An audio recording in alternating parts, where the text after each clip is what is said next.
I'm Michael Bentley, and welcome to Page to Screen, where we explore the art and craft of screenwriting.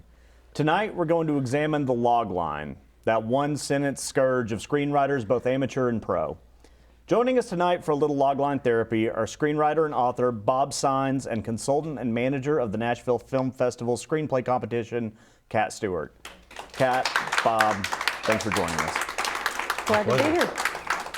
So before we get into everything, I kind of just want to ask you guys about your relationship with the logline. I mean, Bob, you have to write a ton for your projects, and Kat, you go through hundreds for your work with the festival. So I guess, Kat, we'll start with you. What do you think about the logline? The logline is your calling card. It's basically a sales tool. And that's what gets you excited about wanting to read that person's script, or makes you think you want to go ahead and pass right there.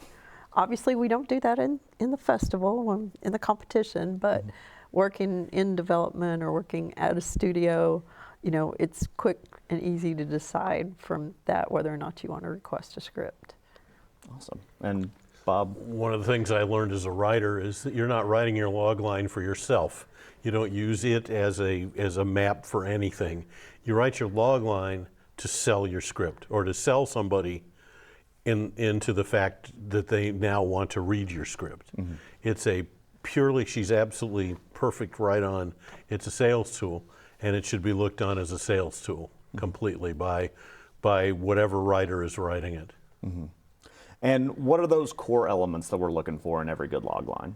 For me, what I look for when I'm trying to decide if I'm going to ask for a script from a development perspective is there a problem that this character needs to solve? Is there an emotional connection to him for that problem? Mm-hmm. Is there something that's going to create conflict? And that could be an antagonist. It could be that character's flaw. And is this cinematic, or is it something I'm gonna? That's going to say, or is this something I'm going to want to read? Mm-hmm. Because there's going to be so much detail there that it's not going to work on screen. And what makes something cinematic? Like when you say it needs to be cinematic, like can you drill into that a little bit? Is it a movie? Is it a show? Mm-hmm. Movies are about story. Shows are about characters. Yep. So in a logline for a television show, it's about who the characters are and where the setting is and what the problems are within the setting and the relationships. If it's a movie, it's purely story. Producers buy story. They don't buy anything else. If you have a great story, that's what they're looking for. And so what you want to do is you want to cull your stories down into a 1 to 2 sentence logline that tells them, here's the story you're about to read, and here's what makes it different from all the other stories that may have this same idea behind it. Mm-hmm. So have either of you ever read a logline that was perfect, or that you still remember this day as this was the gold standard for loglines?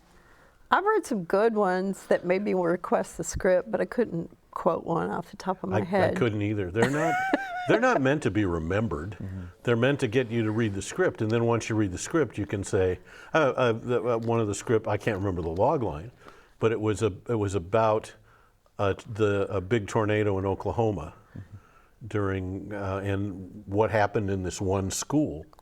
It was an EF5 tornado, and what happened with these students and everything, and how it affected the school and the people around it and the parents. And it was a great logline, and it made me want to read the script. The script made the hairs on the back of my neck stand up. It was so good. Mm. And that's what I remember. The logline is long gone. Yeah. Because the logline is use and forget. Mm-hmm. It's the script that matters. For you, in your own experience writing loglines, is there one that you remember as being particularly challenging, or one that you thought just came out perfect? If I've got a writing assignment from somebody and they're out to a network or to a streamer or somebody else, they'll call me and say, okay, now write us the logline and a synopsis. Yeah, right. And then I have to write a logline and synopsis, and it's almost, to me, harder than writing a script. It is. So to get it to where we like it. And they'll call me back and say, let's change this word or this word. And I'm going, it's your money. I mean, that's fine with me. It's there's no perfect logline, but it is purely, and it's also super subjective. One logline that's perfect for one producer who goes, I gotta read this, is the logline that another producer goes, all right, next. I'll sometimes challenge myself to write the logline first to see if I've drilled down my concept and it's not just like an idea, like, you know, there's nothing better than a new idea because you haven't messed it up yet. So, you know, I'll a lot of times challenge myself to write that logline to see if I've come down to crystallizing a concept. And I never do that. So yeah, everybody's different with their process. Yeah, for sure. Screenwriting is an individual sport, and you have to go through all the stuff in all the books and all the stuff that you hear, and decide what works for you and what doesn't, and then you stick with what works for you. Agreed. Yeah, I didn't realize that there was a point you reach where you can stop writing log lines, so now I've got a new goal in life, and we'll try to get there. So, well, what we're going to do now is look at some log lines from some aspiring screenwriters right here in Middle Tennessee and see how we can make them better. These were sent to us by the writers themselves, and they're being used with their permission. These log lines haven't been altered by us, but they may or may not be in perfect condition. But that's the whole point. What these folks are seeking are Bob and Cat's take on how they can make their log lines better. They're going to set aside things like casting or whether the idea could be shot on a low budget, and we're focusing on the log line itself and how it can be sharpened so that whoever is reading or hearing it will want to read the script. So with that, we'll take a look at our first script, or log line. All right. All right, first up, we have a dark comedy. 3 blackballed ad execs use their bumbling sales skills as they strive to build a televangelist ministry into a heavenly cash cow. Well, let's see. Right away, I want to know what the personal connection is. What have they got to lose? Yeah, what's the Right? This is this is a classic idea without a story, and give us what the challenges are and what is going to keep them from starting a ministry and who's trying to stop them from starting a ministry. Yeah, and why does that matter to them? What do they need the cash for? Yeah. Yeah, what's their personal issue that they need it for? Okay. And then for comedy, the flaw is always such an important thing, and so are the stakes. The bigger the stakes, the better the laughs. All right, our second log line does not have a genre. A young woman who lands her dream job marketing a professional football team faces abuse from the powerful team owner. Can she save her career and stop him? This is her dream job, so I feel like there's some kind of a personal connection, but I don't know that her stakes. It's just not a complete story. And also, you never want to put a question. Yeah. In a log that line. means we don't know if you know the answer to that. Yeah. She's got a great job, dream job with a professional football team, and the powerful team owner is abusive. Why doesn't she just quit? Yeah, true. Because she's never going to be in charge of the football team. And she's never going to be more powerful than him. So you have stakes that aren't going to make sense to an audience. Now, I'm sure there's a story there that works. You have to come up with a log line that reflects that story. Yep, I'll say that. I mean, I like the idea of the dream, getting your dream job and then having to keep it. But the stakes need to be where the audience buys that she can stay there and fight it. Yeah. So just going back to the idea of not including a question, how would you rewrite the second sentence to still give this idea, but not do it as a question? I would say what she's gonna do to stop him. Yeah. That would be much better. Yeah. What is her plan? Yeah. she turns to the, and this isn't me telling her how to write her story, Right. or him how to write his story, but she turns to the cheerleading team to help her, take down this Right. this owner. Right. Something along that TikTok. Yeah. that is a statement rather than a question. 9 to 5 at the Yeah. Okay. in the professional football world. All right. Next up, we have an action-adventure survival. A hiking vacation collapses for an engineer/botanist couple and their son with his citified Gen Zer new wife when a historic 500-year flood at Yellowstone shows up in a flash. Well, they definitely have personal stakes, but I'm not real sure what all the other part of it is in the beginning. Nor do I know how they're gonna, how are they the worst two people to face a flood? Or the worst three people. Or four people, excuse me, I forgot the citified Gen Zer. So why are the worst four people to be put together to be stuck in a historic 500-year flood?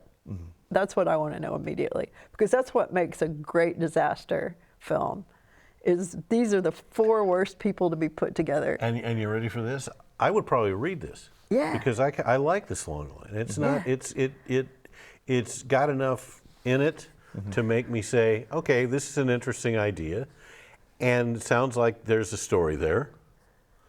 Let's see how they survive it. If I read the first 10 pages and it's no good, then that's a whole different story. But this is an idea that works overall, don't you think? Yeah, I think that's an interesting. Yeah, I think there's the potential for an idea there for sure. But yeah, I definitely want to know that about why those four people are like maybe the worst people to have. Okay. Before I ask for it. All right, next up we have a horror comedy. B-list horror movie actors are abducted and imprisoned by a homicidal filmmaker who forces them to act in his masterpiece snuff film. Okay. All of a sudden it doesn't sound like a comedy. Yeah, generally if you're going to sell me on a comedy, there's got to be some basically funny idea there that everybody's going to laugh at. And that's missing this. Just because they're B-list horror movie actors, I don't think that's funny. I don't see that funny piece. Yeah, one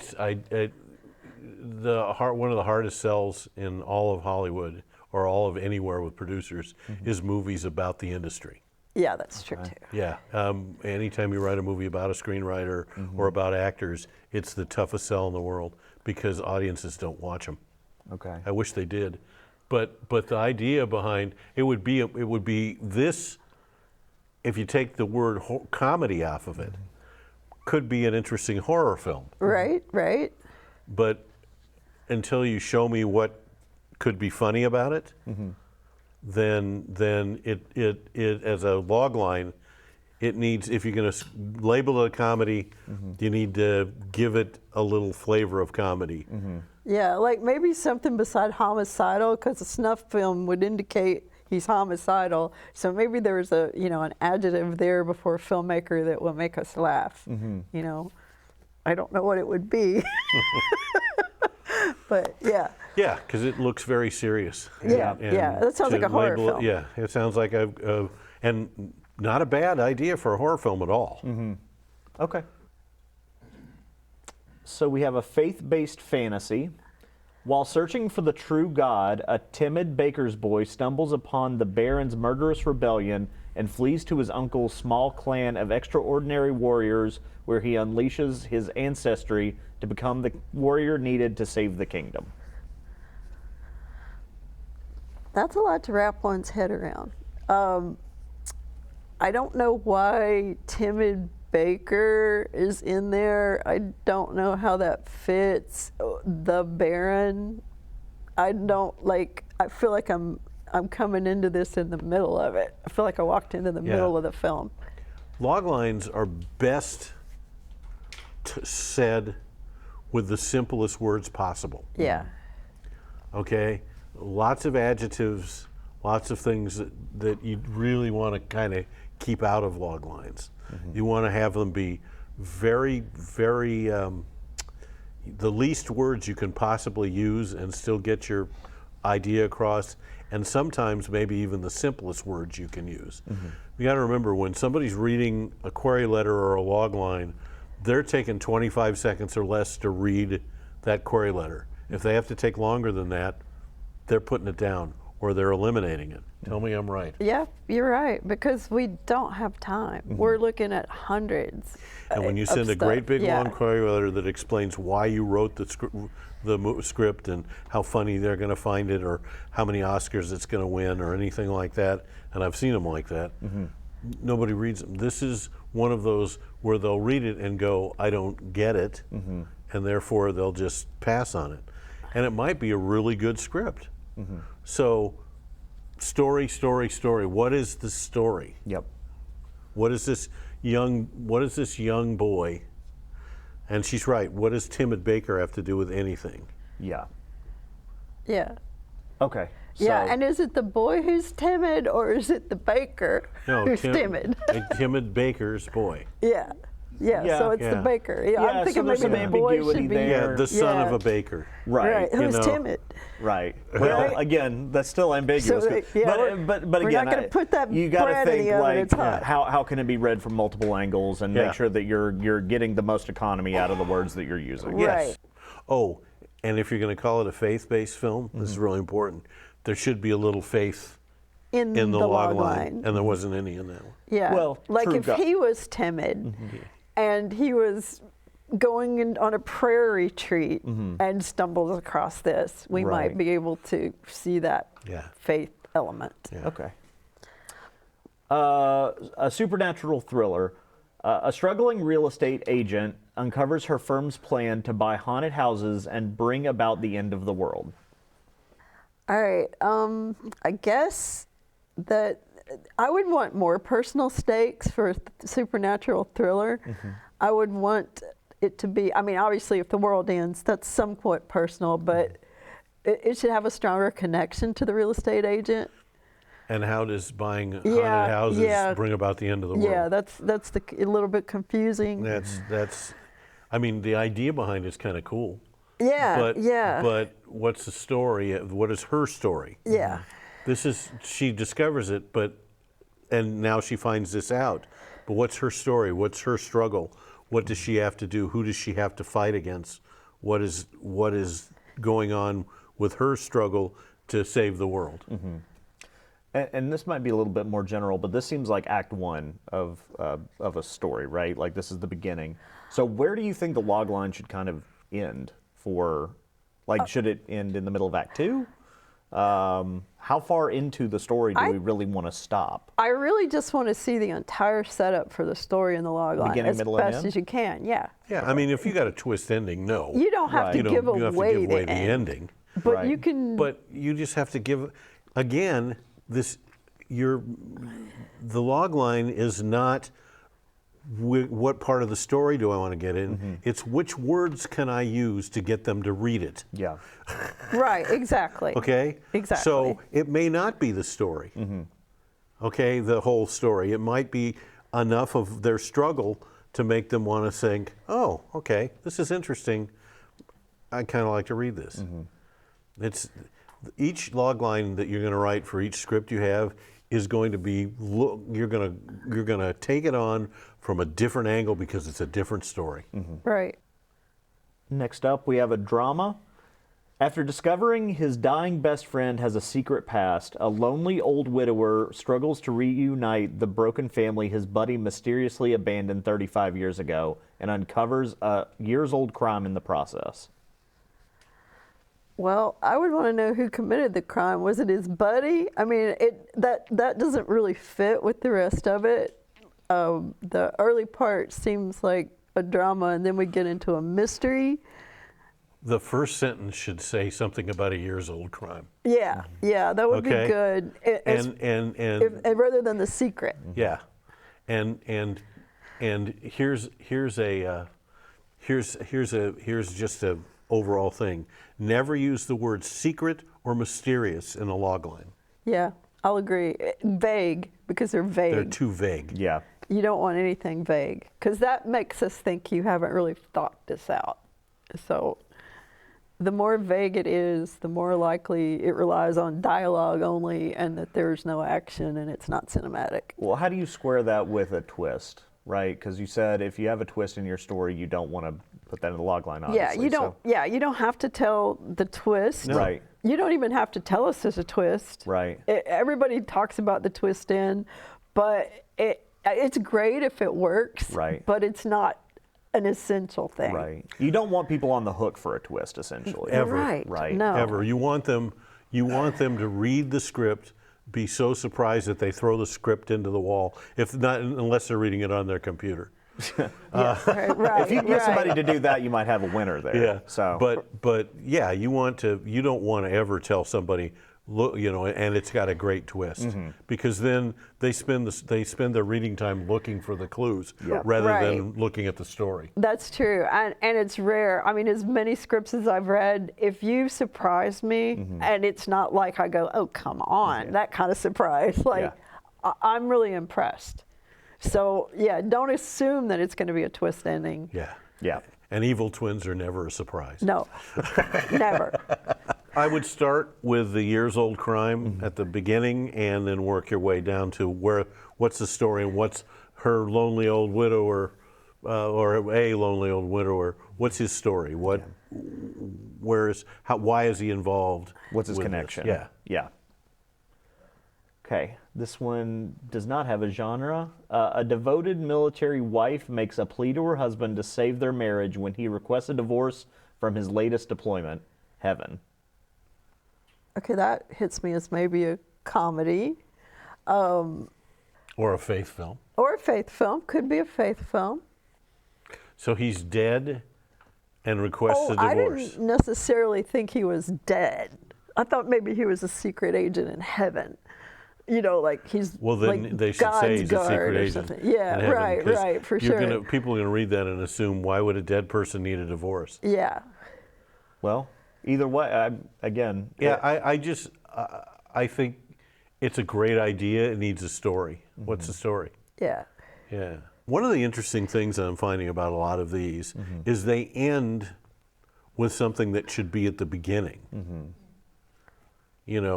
When her